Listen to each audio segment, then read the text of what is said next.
নমস্কার বন্ধুরা, আজকে সকালবেলা থেকে ব্লগটা শুরু করে দিলাম। এই যে টিফিনে সাদা আলু চচ্চড়ি বসিয়ে দিয়েছি।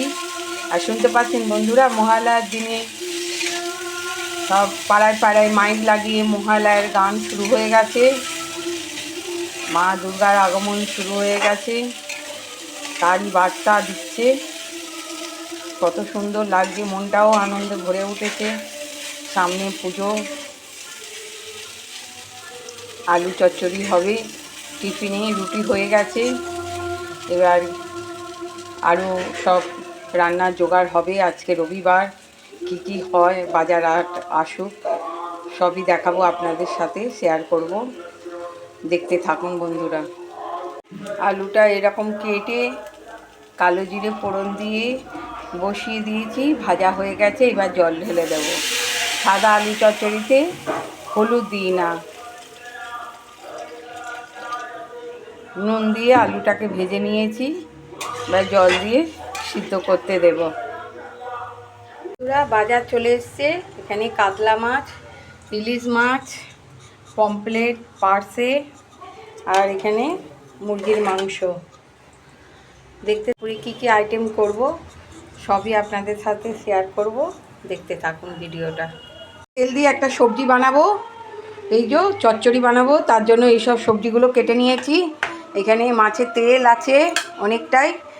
এখানে আছে কুমড়ো, বরবটি, তারপরে একটুখানি পেঁপে পাতলা করে কেটেছি, আলু কেটে নিয়েছি, বেগুন কেটে নিয়েছি, পটল, কাঁকরোল সব কেটে নিয়েছি। এবার কড়াই তেল দিয়ে দেবো 2 চামচের মতো। আলুগুলো ছেড়ে দেবো। আগে আলুগুলো ভেজে তুলে নিতে হবে। এটা ভাজার সময় অল্প একটু নুন দিলে আলু ভাজাটা ভালো হয়, আলুর ভেতরে নুনটা ঢুকে যায়। এবার এই বড়িগুলো ভেজে নেব। চচ্চড়িতে বড়ি না দিলে ভালো লাগে না, বড়ি দিলে আরও টেস্টটা বেড়ে যায় চচ্চড়ির। মাছের তেলে কতটা তেল বেরিয়েছে দেখুন বন্ধুরা। এবার বাকি আনাজগুলো দিয়ে দেব।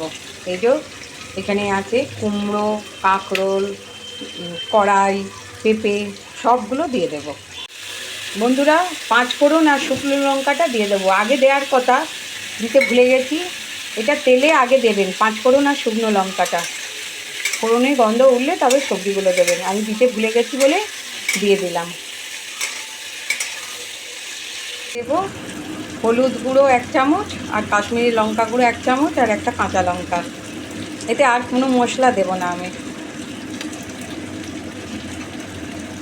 মশলাটা দিয়ে ভাজা হয়ে গেছে সবজিগুলো, জল ঢেলে দেব।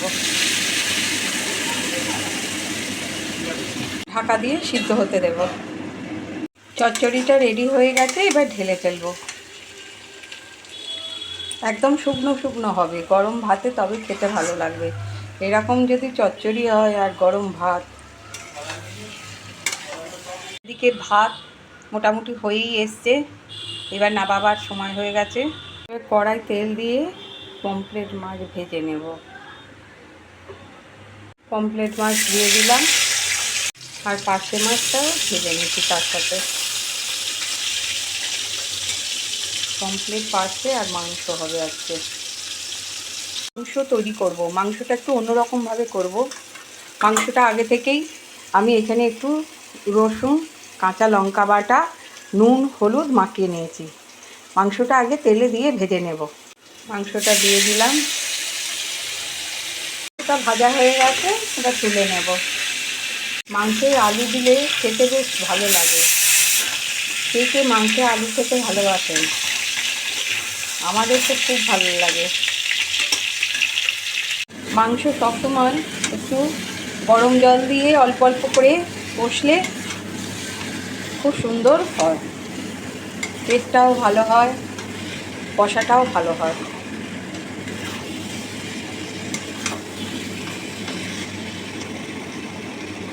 কালারটা খুব সুন্দর এসছে। এখানে ইলিশ মাছের ঝোল হচ্ছে, পাতলা একদম, জিরে বাটা দিয়ে। বন্ধুরা এখানে মাছের ঝোল হবে, ঝিঙে আলু দিয়ে পোনা মাছের ঝোল করব, কাতলা মাছের। সেই জন্য বসিয়ে দিয়েছি। আর এই যে আর পাশে মাছটা ভাজা রাখবো, ভাজা খেতে খুব ভালো লাগে, আমার মেয়ে খুব পছন্দ করে, সেই জন্য আজকে এই পর্যন্ত ভিডিওটা শেষ করলাম। ভালো থাকবেন।